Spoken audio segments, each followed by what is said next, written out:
জানো শিপু, আমার মাথায় একটা মাথার রোগ বুদ্ধি এসেছে। আরে ওইটা মাথার রোগ না, মারাত্মক হবে।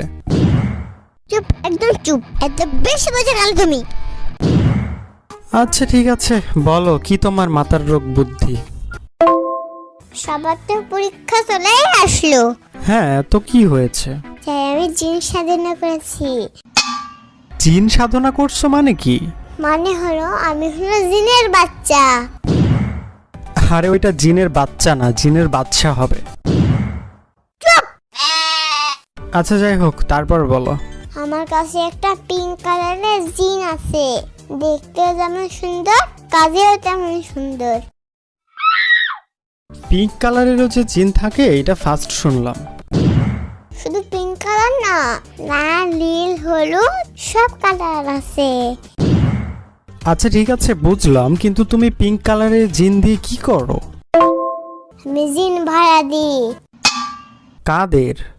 যাদের পরীক্ষা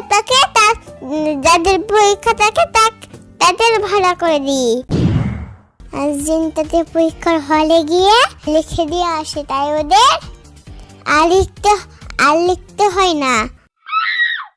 তাহলে তো ভালোই, পরীক্ষার হলে লিখতে হবে না, জিনে সবকিছু লিখে দিবে।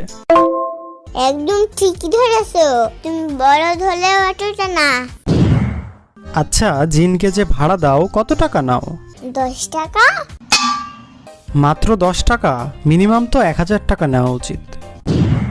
না, আমার লাগবে না, আমি 10 টাকা নেব। আচ্ছা এই জিন ছাড়া পরীক্ষায় পাশ করার আর কোনো উপায় নাই? আছে, আর একটা অফার আছে, বসো। কি উপায়? আশেপাশে ভালো ছাত্র থাকলে পা ধোয়া পানি খেতে হবে। ছি, এটা কিভাবে খাবো?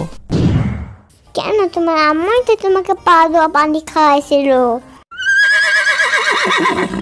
কিন্তু বেচারা তারপরে পাস করতে পারেনি, মনে হয় ওই পা ধোয়া পানির জায়গায় মুতু ধোয়া পানি খেয়েছিল।